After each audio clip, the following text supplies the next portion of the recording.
Mapagpalang araw po sa inyong lahat. Ang atin pong word of the day ay silence. Ngayong araw ay tinatawag na Sabado de Gloria o Holy Saturday.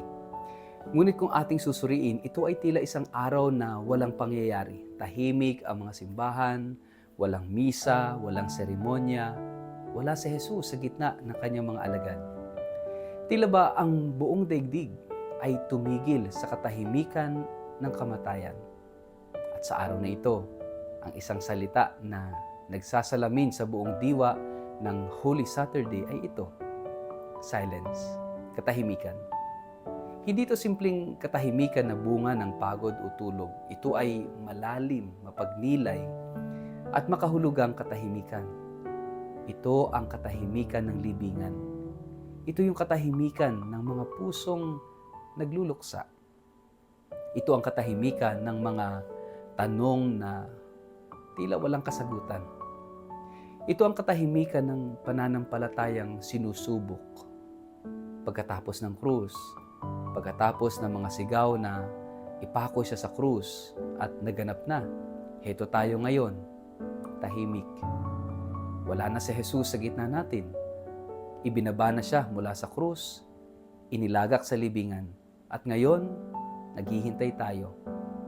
Ang pinakamasakit sa lahat ay hindi lang ang katahimikan ng mundo, kundi ang katahimikan ng Diyos.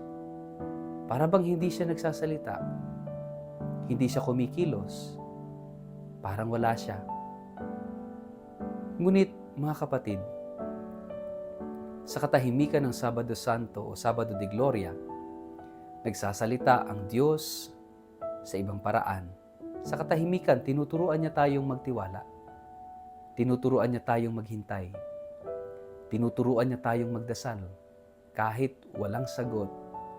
Sa katahimikan ng libingan, may ginagawang himala. Habang ang mundo ay tahimik, ang Diyos ay bumababa sa kailaliman upang abutin ang mga nawawala.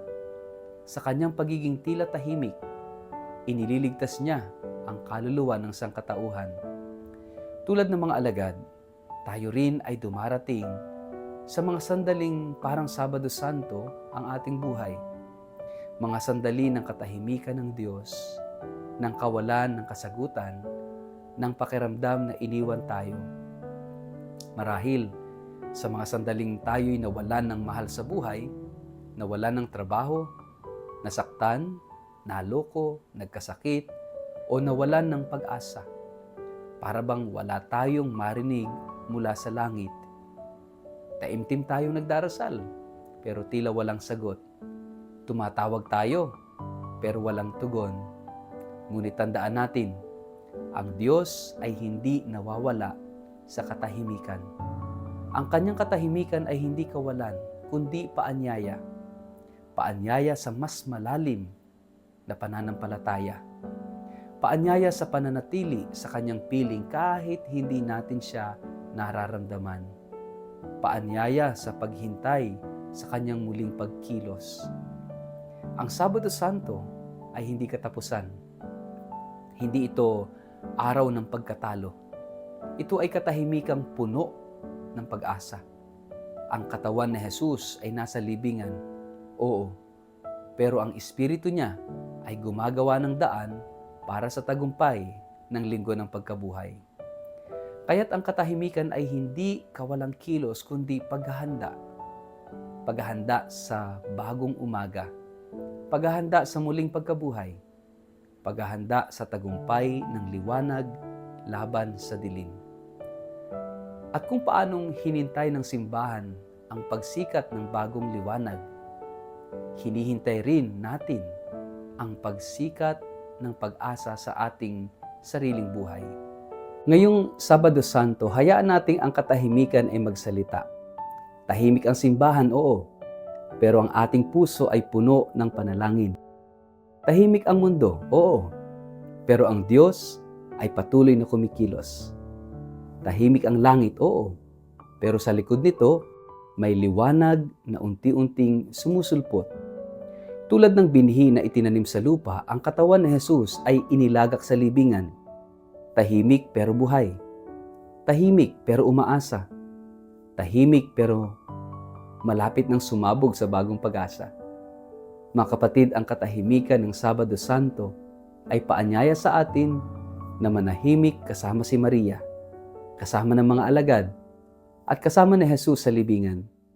Hindi ito katahimikan ng pagkatalo, kundi katahimikan ng pananampalataya. Sa katahimikan, matututo tayong magtiwala. Sa katahimikan, matututo tayong magmahal ng higit pa. Sa katahimikan, matututo tayong umasa sa Diyos kahit tila wala siyang sinasabi. Kaya ngayong Sabado Santo, tumahimik tayo. Pakinggan ang bulong ng Espiritu. Makipagniig sa Diyos sa panalangin. At ipagdiwang ang katahimikan na hindi pagkatalo, kundi paghahanda sa liwanag ng muling pagkabuhay. Sa ngalan ng Ama at ng Anak at ng Espiritu Santo. Amen. Ama naming Diyos, tulungan mo kaming manahimik sa araw na ito. Tulungan mo kaming makita ng aming puso ang karunungan ng pag-aalay at pagbibigay mo ng iyong sarili sa pamamagitan ni Jesus na iyong anak, na nag-alay ng kanyang buhay alang-alang sa aming kaligtasan. Amen. Pagpalain po kayo't ingatan ng makapangyarihang Diyos, Ama at Anak at Espiritu Santo. Amen.